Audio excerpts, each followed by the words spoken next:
So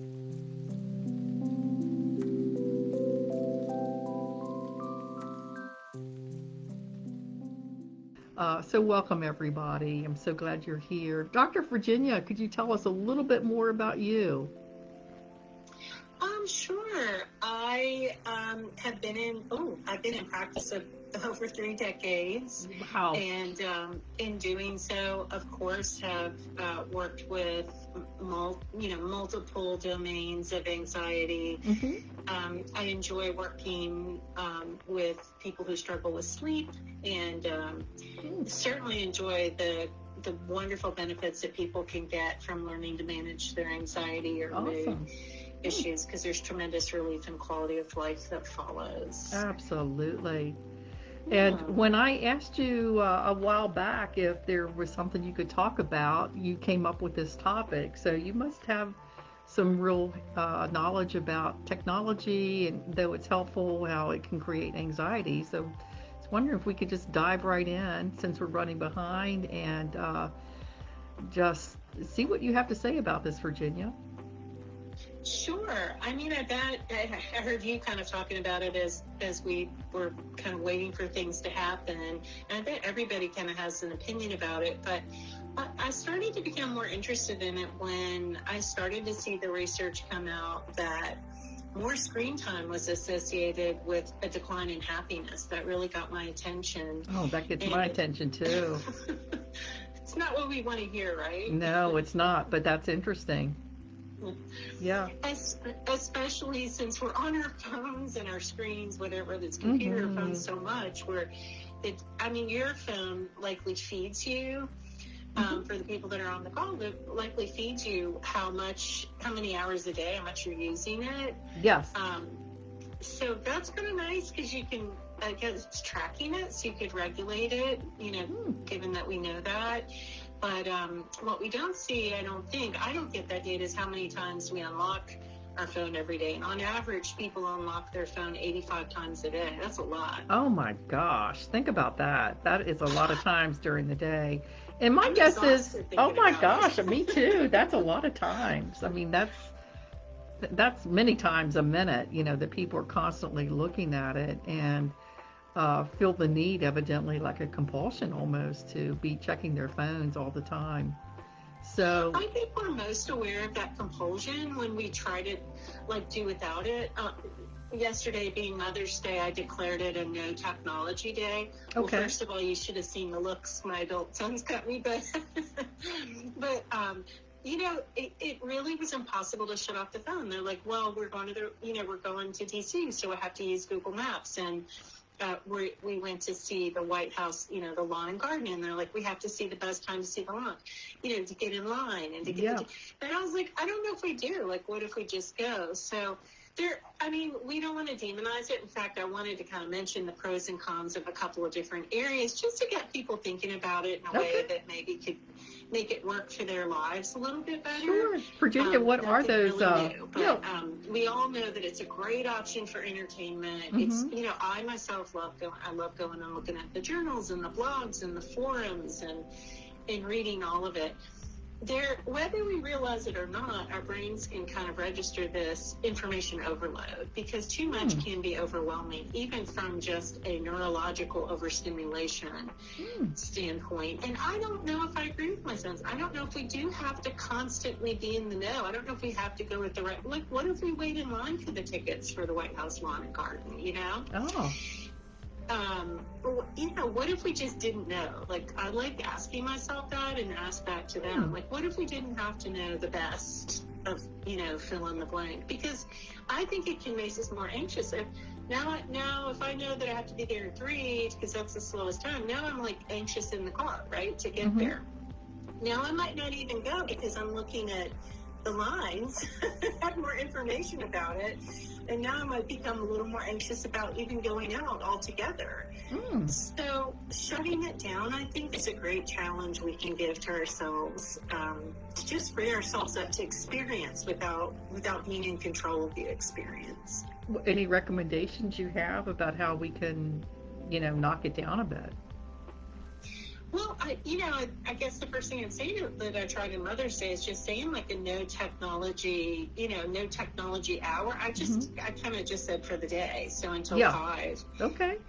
And I guess there are a few exceptions, but you know what? We did okay. We got there and the line was okay. And while we were in the line, we talked. And so, I ended up saying, like, what's so bad about lines? We're Okay. visiting more. And Yeah, that's awesome. um, that ended up to be great. Yeah. Yeah, And I all of know. this I know. falls under kind of like Hmm. continuous availability of screens. Okay. Still good because we have so many options, even when we were looking at dinner. But I also think that one of the cons is like decisional paralysis, where there's so many options that you can really get to the point where you make no choice, and then Hmm. you just don't go out. Okay. Um, I felt that a little bit with the restaurants. We were coming up with the French, and then there was other international, and lots of discussion about it. And I felt like if we had just been able to kind of go to DC and sort of drive around and look for the restaurant, maybe we would have fared better. So that's another option. Like, just go and maybe have the journey, have the adventure, have the Mm. experience without, having to control the weeding through all of the best options. I like that. Be in the journey. I like that for a minute.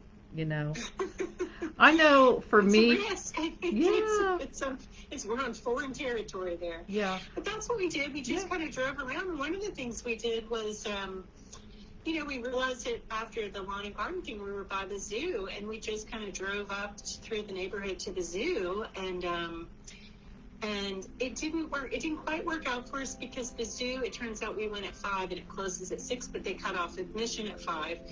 But Hmm. that was okay because it put us in a new neighborhood, and we were walking and Hmm. kind of in this cool place where it turned out there were cool restaurants. That's awesome. That's awesome. Yes, there are some great restaurants in that area.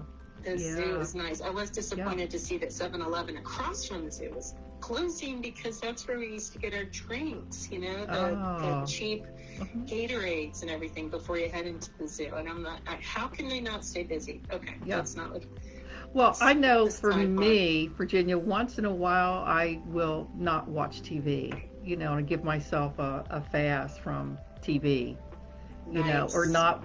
just not tune into the news at all, just to give myself a mental break. And I think that that's so important because, the news is always repeated over and over and over again. So I don't think you're missing a whole lot.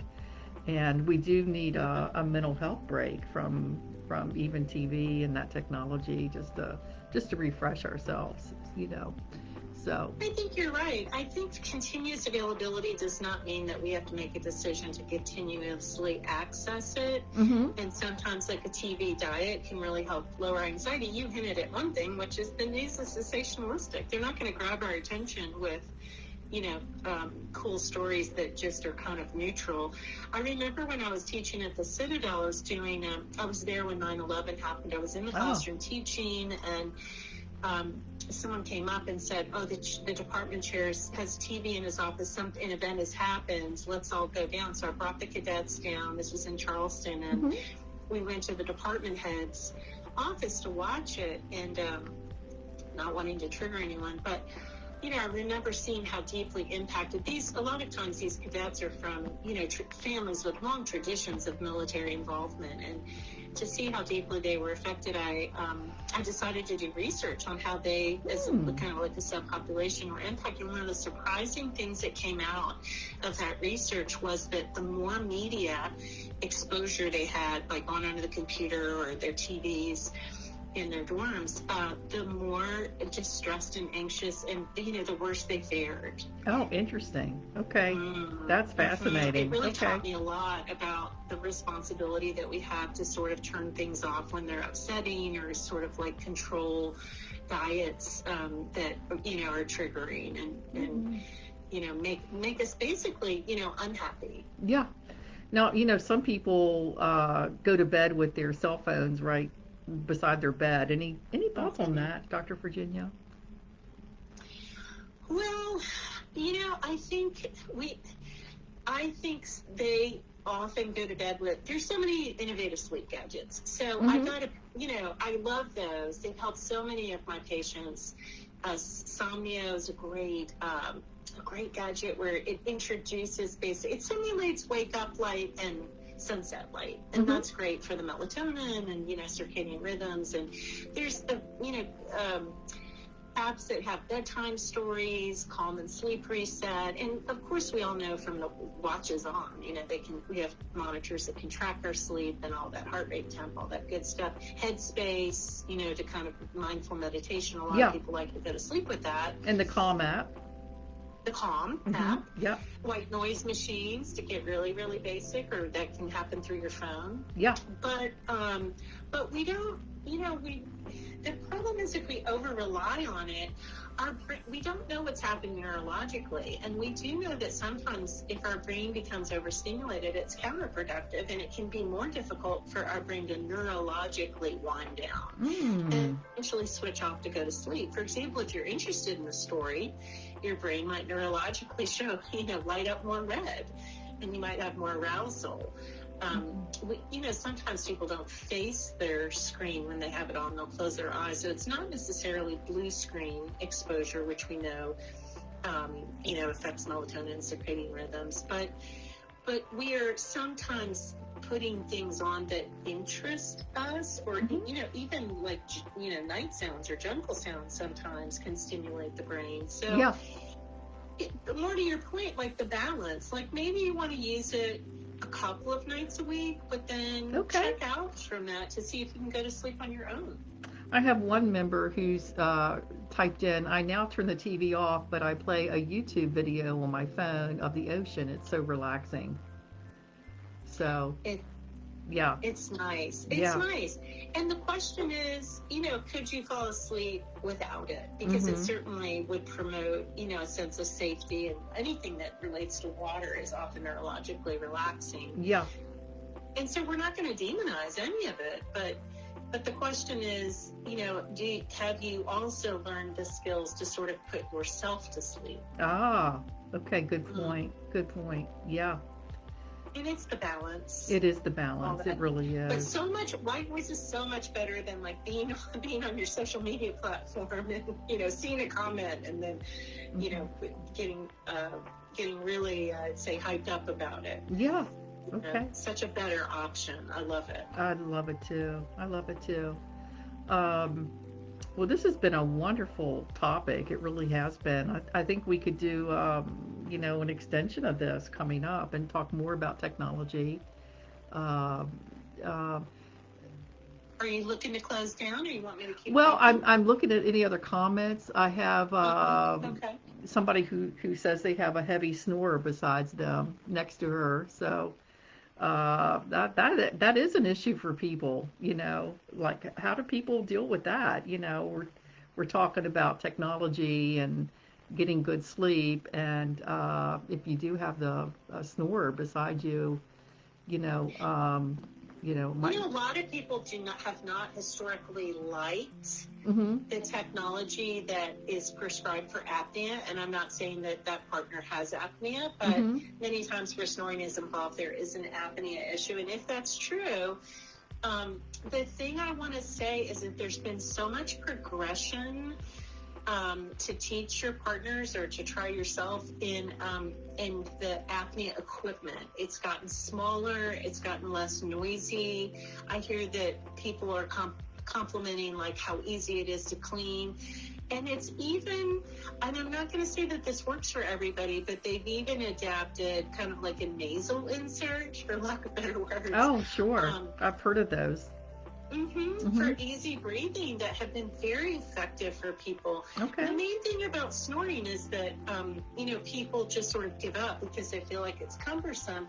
But, the other thing I want to say is that this has nothing to do with technology, more to do with sleep, but I find that across all generations, if people have the extra bedroom, they're finding it acceptable to just sleep apart so they can get good sleep, because poor sleep means poor resilience, higher stress, higher anxiety. Okay.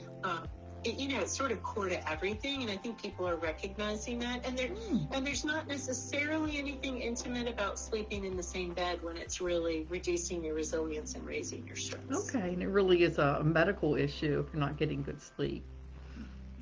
Yeah, I kind of spoke to that, but I certainly don't want to imply that.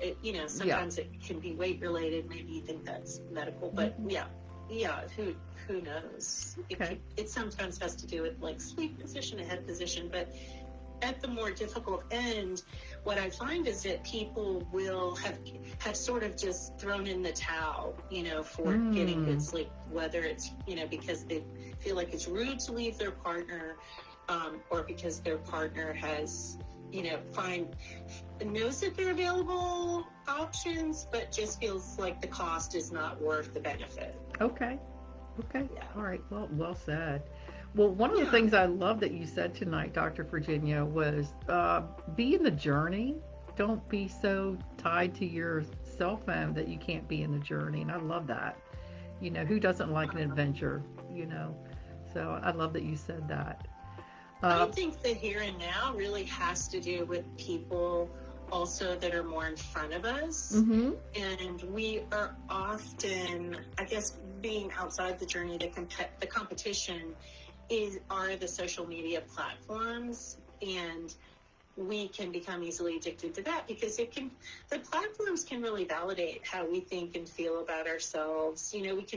There's nothing better than reading something and, feeling like you could follow that advice and be better. Or just, hearing encouragement or feeling mirrored by it. We feel like we belong. We feel less isolated. We can relate to, what we're reading. We've got, friends that ask to be added. That's so flattering. Likes of our things we write. It's so validating. Shares. Some people even have followers. But it all keeps us from being in the moment because it sucks us in, and then all those metrics that can be so rewarding when they're low, then we feel inadequate, and even like I've even had people say they feel defective because they don't have as many likes or and that's not just with teenagers. So at our core, Ruth, I think we know that the pictures we see and the comments we see are very carefully curated toward the good, perfect lives that no one leaves. Yeah, I love that. No one's leading a good, perfect life. Yeah. Well, I am going to close this down, Dr. Virginia. I would like to invite you to come back very soon because I think there is this whole anxiety about people not getting likes or people, not getting people to look at their, social media. And I think there's a lot of anxiety about that. So I would love for you to come back and talk about that and anything else you want to talk about.